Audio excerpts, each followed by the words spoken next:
And nobody was known. This is completely like out of the norm from completely out. We've been all over the disappearance of retired Air Force General William Neal McCasland, right? This is new. This is the body cam from the beginning of the search, the beginning of his disappearance. We are going to play the key moments for you and how it fits into this puzzle. Welcome to Sidebar, presented by Law&Crime. I'm Jesse Weber. All right, real quick before we jump into this, I gotta tell you about our sponsor, this app, our partner, Upside. It is amazing because Upside gets you cash back, extra cash back on everyday purchases like gas, groceries, takeout. So here's what you do. You download Upside for free. You claim an offer at one of their 100,000 plus locations. You pay like normal with your card. You verify the purchase, and just like that, money back. So say I need to get gas or I want takeout one night, I'll search for Upside offers first, and after I spend, money appears in my app that I can transfer right into my bank account. And Upside's frequent users, they earn an average of $254 back a year. So to start getting your cash back, click the link in the description or scan the QR code. Make sure to use promo code SIDEBAR because you'll get an extra 25 cents bonus on every gallon on your first tank of gas. Before I even get into this footage, I gotta set the scene. February 2026 in Albuquerque, New Mexico. Woman comes home from a doctor's appointment. She's been gone less than an hour. Her husband, a retired Air Force Major General, gone. Not strange yet. Maybe he went for a walk. But then she starts looking. His phone on the counter, turned off. His smartwatch plugged in the bathroom. The shirt he was wearing when she left, hanging in the closet. He changed into something else. She doesn't know what. And her husband, this is William McCasland, a retired Air Force Major General who used to run the research lab at Wright-Patterson Air Force Base. That's who we're talking about. The same base that conspiracy theorists have claimed for decades stored debris from Roswell. You probably heard the theories, UFOs, government secrets, but right now, we have something that cuts through all of that. Brand new body cam footage from the deputies who responded to his disappearance. He has a very classified security clearance. He was the head of Air Force Research Lab, to the point the man's names are in the UFO documents that are fixed to be released. Okay. He's in depth, so he has a very high security clearance. And if you remember, William Neal McCasland is 68 years old, and as I said, retired Major General, United States Air Force. This isn't some random guy who wandered off. This is someone who spent 34 years working on some of the most sensitive technology the military has. Astronautical engineering, space acquisition, the National Reconnaissance Office, the spy satellite people. And eventually, he took command of the Air Force Research Laboratory at Wright-Patterson Air Force Base in Ohio. That's the same lab that for decades, conspiracy theorists have claimed stored debris from Roswell. The Air Force has never confirmed that. But conspiracies aside, here's what we actually know about this situation. February 27th, Thursday morning, according to the Bernalillo County Sheriff's Office, around 10 a.m., a repairman shows up at McCasland's home on Quail Run Court in Albuquerque. Scheduled appointment, goes inside, interacts with McCasland, that's confirmed, and about an hour later at 11:10 a.m., his wife Susan leaves for a doctor's appointment. She gets back just after noon, 12:04, he's gone. And at first glance, maybe he stepped out for a walk, he's an avid outdoorsman, hiking, biking, skiing, knew those Sandia foothills cold. But then she starts looking around. His phone is still on the counter, his prescription glasses are sitting there, his smartwatch is abandoned. And his clothes, she knew what he was wearing when she left. She finds those clothes later in the closet. So he apparently changed into something else, something she can't identify. So she calls 911, and right away, she says something that stops you cold. This is April. How may I help you? Hi, April. My name is Susan Wilkerson. My husband is missing. Okay. And it's been about 3 hours, and I have some indication that he must have planned not to be found. He's left his phone. He changed his clothes into I don't know what. I think he's on foot. All of our cars and bicycles are in the garage. I left for a doctor's appointment at about 11:10, and he was here at that time at the house. And I got back from that at noon, and he was gone. He turned it off and left it behind, which seems kind of deliberate because he's always got his phone. He has a smartwatch. I don't know if that's with him or not. Has he ever done this before? Never. Nothing even remotely like it. He's a retired Air Force Major General. He's very responsible, but he's also facing some medical issues. Do you have any video at your home? No. Has he been diagnosed with any mental disorders or anything like that? Well, we've been seeing a doc for both physical and mental in terms of anxiety, short-term memory loss, lack of sleep. The same doc I went to see today. Does he carry any weapons on him? Well, not generally. He does have a gun safe, and I went to look in the gun safe to see if anything was missing, but I couldn't tell if anything was. He has quite a number of pistols and rifles. Other than saying if his brain and body keep deteriorating, he didn't want to live like that. But it seemed to me that was just a, man, I hate how this is going kind of thing, because I told him, yes, you do. Yes, you do. Okay. We're going to send some deputies up to talk to you, see if we can search a little bit and see what's going on, okay? Sure. Thank you very much. You're welcome, ma'am. But before deputies even arrived, before the body cam rolled, his wife did something else. She went public, right there on Facebook. While the search was still in its first hours, she posted a plea for help. And then as the theory started swirling, she posted again, this time addressing the rumors directly. Quote, he retired from the AF, meaning the Air Force, almost 13 years ago and has had only very commonly held clearances since. It seems quite unlikely that he was taken to extract very dated secrets from him. And she also addressed the UFO connection, adding this, part explanation, part sarcasm. It is true that Neil had a brief association with the UFO community through Tom DeLonge, former frontman for Blink-182 and founder of the organization To the Stars. Neil worked with Tom for a bit shortly after his Air Force retirement as an unpaid, Neil's choice, consultant on military and technical scientific matters to lend verisimilitude to Tom's fiction book and media activities. Neil does not have any special knowledge about the ET bodies and debris from the Roswell crash stored at Wright-Pat, though at this point, with absolutely no sign of him, maybe the best hypothesis is that aliens beamed him up to the mothership. However, no sightings of a mothership hovering above the Sandia Mountains have been reported. Yeah, that post went up days after he vanished, and meanwhile, deputies were already on their way to the house. And the first call a detective made wasn't to search the mountains. It was to a woman who had dinner with McCasland the night before. Yeah, so I called in trying to get a hold of everyone. I'm actually walking into his favorite coffee shop right now to see if they've seen him. So I work with Mr. McCasland on the Kirtland Partnership. He's a board member. He's a retired general with Air Force Research Lab. Okay. And we had dinner Thursday evening at Cervantes off of Gibson. Okay. At 6 o'clock with Space Force. And what I noticed, I was shocked this morning when I saw the alert, because what I noticed Thursday evening is he wasn't his usual self. He was kind of spacey and quiet.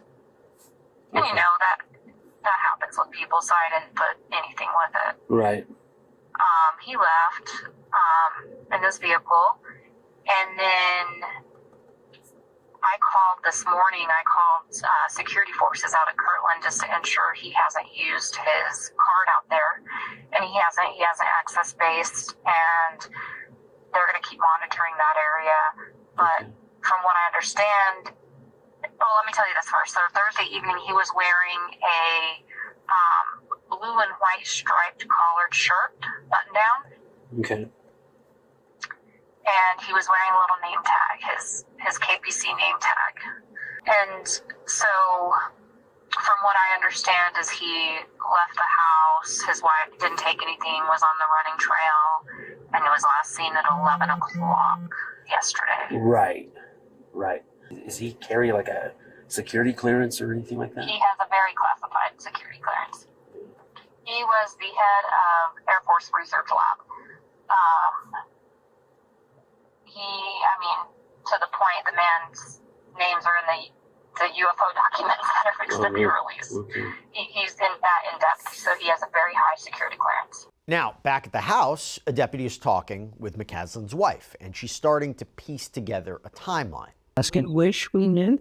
I mean, the doctor has given him referrals to a neurologist, to a gastroenterologist, a psychologist, but those were just earlier this week. So, What? is causing him to go to the doctor and getting those referrals? What issues? In addition to some physiological changes within the past 2-3 months, like his internal temperature regulation mechanism has gotten haywire. He's sweating all the time, which for a guy who loves skiing, never slept on snow and a bag is not good. So dementia is not a concern. He's had anxiety. He's had brain, I guess you call it fog, short-term memory loss, certainly. He's resigned from a board he was on back in Washington because he said he just couldn't keep up with what he was talking about. Then the deputy asks about weapons. Do you have any weapons that you guys keep in the home? Yes. Brad has quite a few rifles and handguns that are in a gun stock. Would you know if any of them were missing? Well, I kept the gun safe. The first thing I noticed was, I had to get the key to even open it, but it was unlocked, but it was shut. But I looked inside and I couldn't tell. There's nothing obvious about what might be missing because I don't keep track of last gun side. So a lot of them are kind of, yeah, kind of historical pieces. But he has functional guns. Then the detective on scene starts asking about where he might have gone. Is there anywhere he know to go? Like, does he do places to like eat or go? Well, I drove around. We have a friend about 2 miles away, and I drove to her house and knocked on the door. We have a key to her house, but the key is here in the bedroom, and she is in Cancun. Oh, wow. So, What's his birthday? yeah,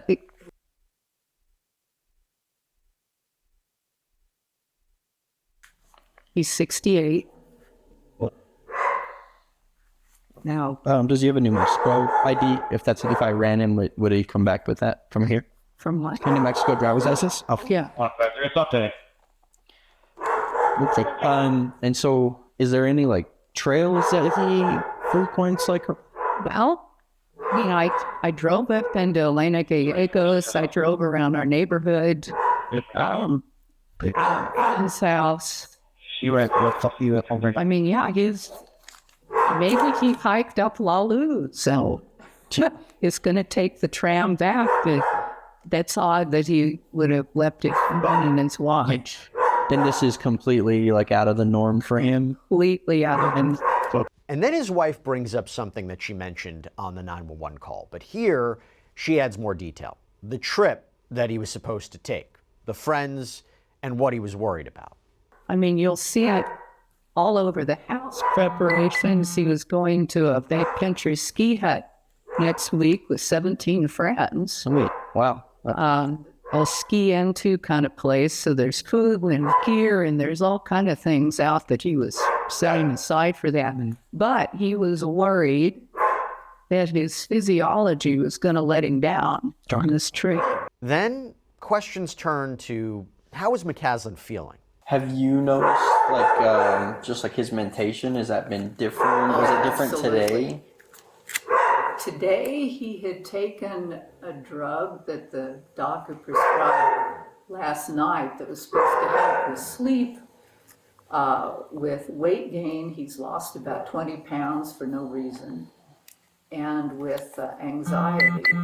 And today he woke up and said, well, I got better sleep, but it's like after effects of a bad hangover. I'm just foggy. I can't get any motivation to do anything. And like I said, he was very clingy. He wanted me right beside him. My husband has been having some mental issues, physical and mental. He's very, very active physically and has always had a very sharp mind, a retired major general from the Air Force, PhD from MIT. Oh, wow. And he's been feeling brain fog. Please have a seat. What is his name? His His name is William Neal McCasland. He goes by Neil, N-E-I. McCasland. So anyway, today he was quite down and kind of clingy, which is unusual.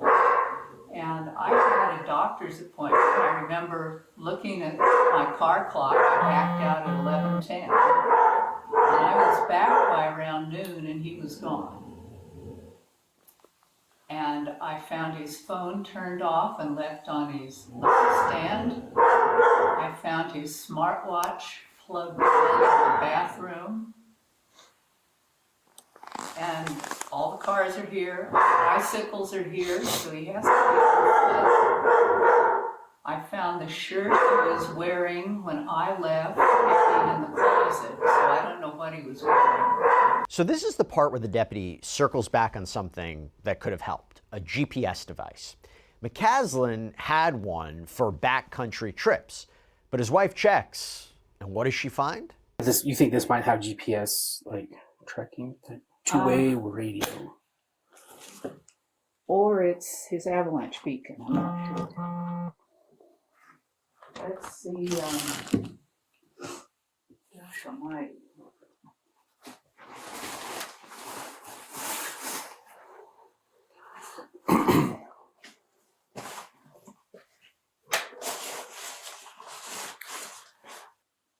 This does not have. What is InReach? InReach is a satellite communications cell phone in essence.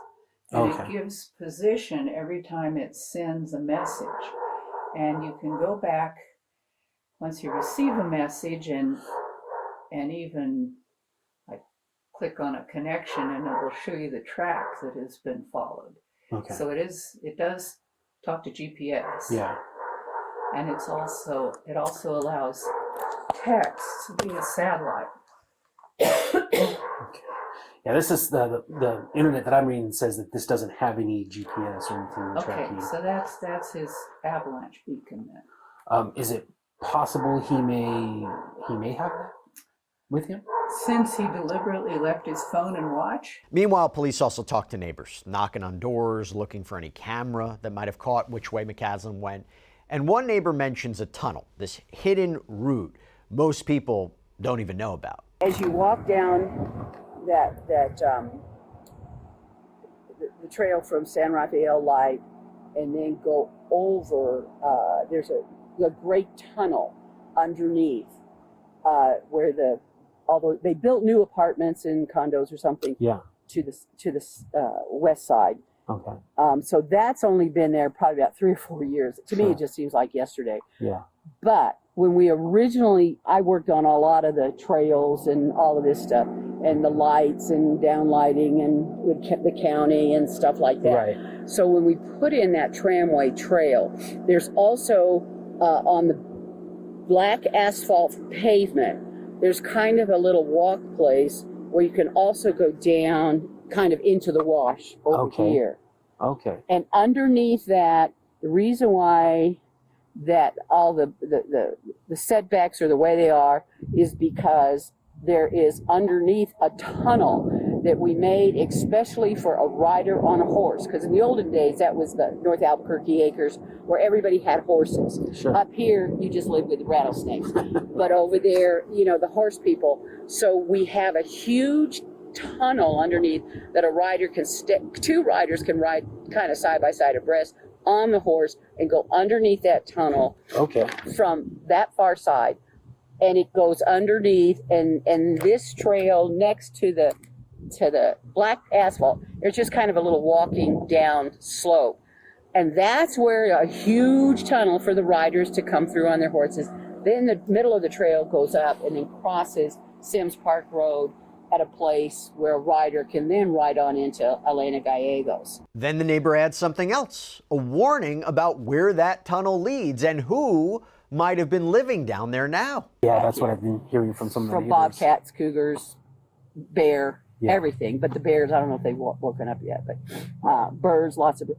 But this is not an unusual place where, anyway, but that if he wanted to go down just a trail, the black asphalt trail, underneath that tunnel, what I've been worrying about is homeless moving in there, because it's like a condo down there, probably. Are there people living under there? I haven't been down there yet, but it's probably my I want next the place county to check it out, because, Yeah. I mean, there's a network we don't even know about. Yeah. I mean, that's a great protected tunnel area, because because it was made for the horses and riders to go through, Yeah. and the cars go over the top Right. of that bridge over there. Okay. So that, I would just say that's about the only And little. it's the one right across from the new Well, you apartment see where or the Simcoe complex area? Park Road comes out, and that's the city. That's the Elena Gallegos Trail. That's the Elena Gallegos Road going up to the wilderness area. Oh, okay. Police also speak with another neighbor. This is a man who used to work with Neil McCasland. And what he says about the general, it paints a very specific picture. Yeah, he used to be my boss. He's a retired general, Air Force. You know, I haven't seen him in forever. Oh, okay. I mean, I see him like once every. I haven't seen him. I thought I saw Susan, his wife, walking up the driveway a day or two ago, but I haven't seen McCasland. Okay. Oh my God. All right. He drives around in that. He got a little sports car, and he's got like a Range Rover, like African safari vehicle. Oh, okay. You know what I mean? Have you seen his dude was parked outside? Neil used to be my boss. My boss's boss's boss, which is hilarious. I briefed him back in 2000 when he visited Boston. So I think they had the house here, and I lived in Boston, and he came up to the air base. Okay. And I briefed for him projects I had. He was this scary colonel. He's a PhD. I'm a PhD, but like he's a PhD in some other science, engineering, and then he ran the scientific lab, and he's like smart as hell, and he's really straight laced, and like so he's not a. If you walk, there's something wrong. Yeah. Unless they went for a walk and popped an aneurysm or stroked out or something, but then you thought he'd be on. Hopefully on the road somewhere. Yeah, he'd be on the bike path or up the trail up. Right. Oh man. That same neighbor, the one who used to work for McCasland, also mentioned something else: cameras. Next door, the folks right here, they have a little entryway it's a fenced in, but they have a ringtone camera. Right here, these guys, right behind that wall is their front door and a little patio. Oh, so okay. they have a camera that would see maybe the little gate they have. I thought this not McCasland? Neil's? Yeah. No, they're the next house. And then the house, the bigger house, like up the hill with a curved driveway. Yeah. And you'll see the extra, like there's I forget what it's called, like a big Range Rover thing. Yeah. And then, and they have a fenced-in yard, and they got a dog that they don't walk a lot, but he barks at night because he can see between the fence. Yeah. Anyway, but so he's 2 houses over. Okay. Neil and Susie. Back at the trailhead, deputies are stopping hikers, showing them a photo, asking if they've seen anyone matching McCasland's description.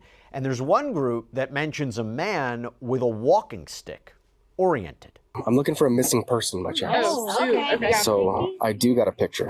I don't know what he's wearing though, unfortunately.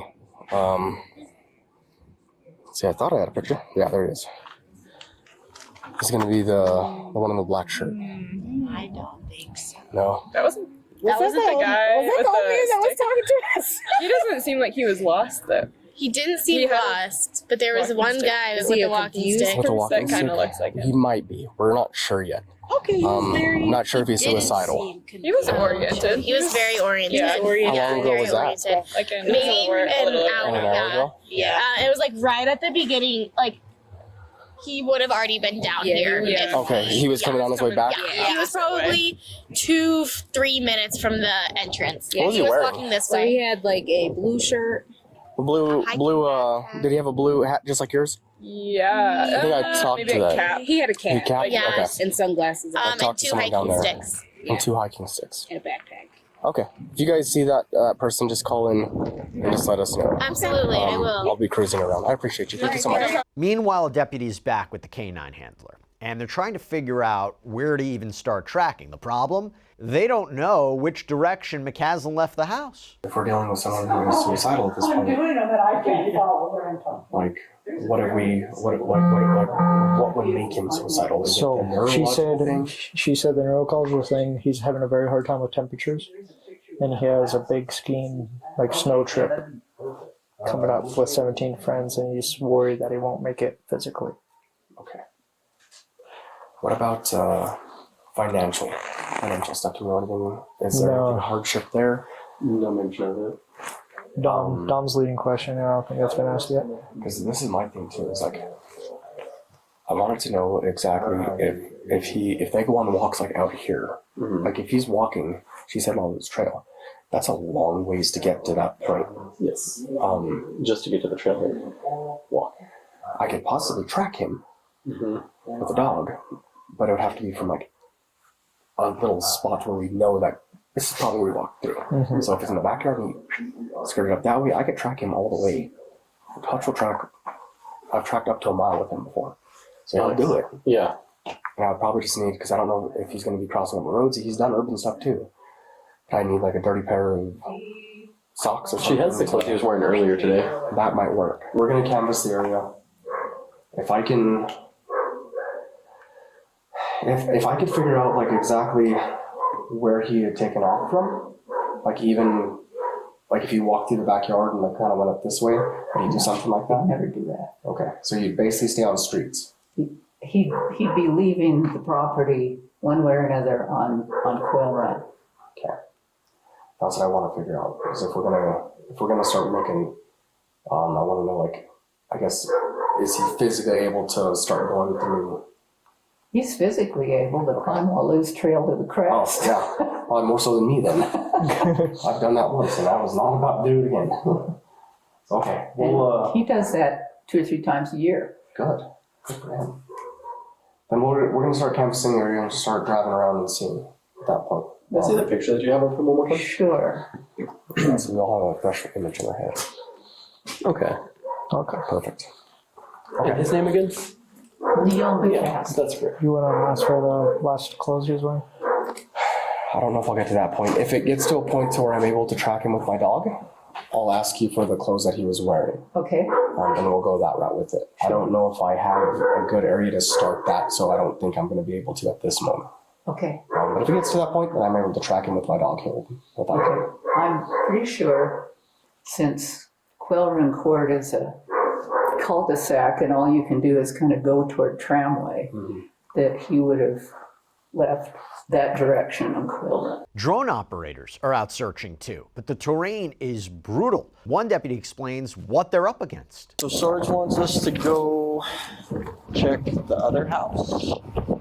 The house that she's talking about? Oh, the one that the friends that are Yeah, so even though that they're gone, if one of you wouldn't mind heading that way, then he's going to ask missing persons for a 21 now and see what these guys come up with. So she said that if he does go hiking locally, if he's not going all the way to the rivers, she takes Marigold to San Rafael and San Rafael all the way to Honeysuckle, and that goes to the back of the neighborhoods. And they're looking at the map, there's a bunch of trails. I'm sure. Well, that's, yeah, I mean, if he's going to bring out the dog to track, that'd be cool. He's saying without knowing which exit he left. Yeah, that might be I'm sure it's guessing 360 degrees. But yeah, so if one of you will head to that other house. Yeah, man, I got it. You got this one? Yeah, I'm gonna go. You want me to go get the address? Watch it. You're not hooked. I am hooked. Oh, sorry. So yeah, I mean, like without knowing and with, you know, we're ask already. her if looks like possibly a bicycle. I don't know if he has a bicycle. Yeah. She said all the bicycles were here. Oh, they are here. Oh, okay. So there's like some fresh prints. Oh. Cool. Yeah, because she said like he's like an outdoor dude, so he's always hiking. He's on bikes, like he's. Gosh darn it! I know. Why can't he's so lazy? It'd be like me, dude. I'd have walked to the mailbox and be like, I'm tired. I'm going home, dude.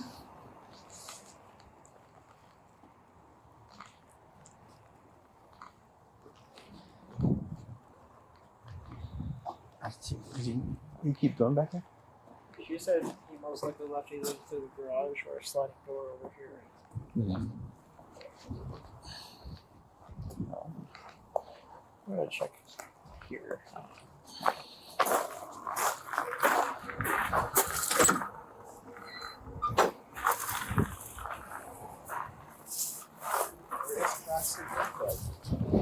Yeah. Yeah, this looks like it's all backyards. Like all like unfenced backyards. Yeah, dude. This. Well, that's why I probably say he's up that San Rafael trail, like over she's saying, where it just opens up to those trails that you're looking at. Yeah. That's what my guess would be. You want to go just ATL? What's his name? Neil, right? It's William Neal. William Neal. His last name is McCasland. Did you see the picture of him? Yeah. Days turned into weeks, and the search didn't stop. According to the Bernalillo County Sheriff's Office, they canvassed more than 700 homes, door to door, ring cameras, security footage, anything that might have caught him leaving. Drone operations, helicopter support, ground searches with search and rescue teams, K-9 units, horses, volunteers. They scoured the foothills, the trails, the open space around his home, and still nothing. Then you go to March 7th. More than a week into the search, investigators find something.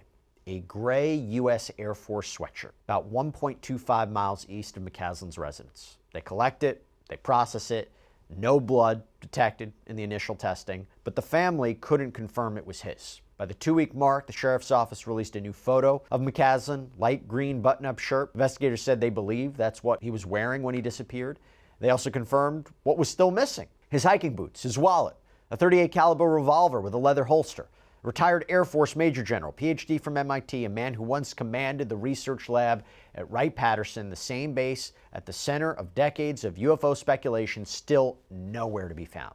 So I will tell you at this point, if you were in the Sandia foothills on February 27th, 28th, check your cameras, check your doorbell footage, dash cams, even photos you took that day. He might be in the background. You can submit tips to the Bernalillo County Sheriff's Office Missing Persons Unit at 505-468-7070, or you can text anonymously through tip 411. Text BCSO and your tip to 847-411. That's all we have for you right now here on Sidebar. Everybody, thank you so much for joining us. And as always, please subscribe on YouTube, Apple Podcasts, Spotify, wherever you get your podcasts. You can also check us out on NBC's Peacock as well. If you want to follow me, X, Instagram, my News Nation show, Jesse Weber Live, Monday through Friday, 11 p.m. Eastern. See you next time, everybody.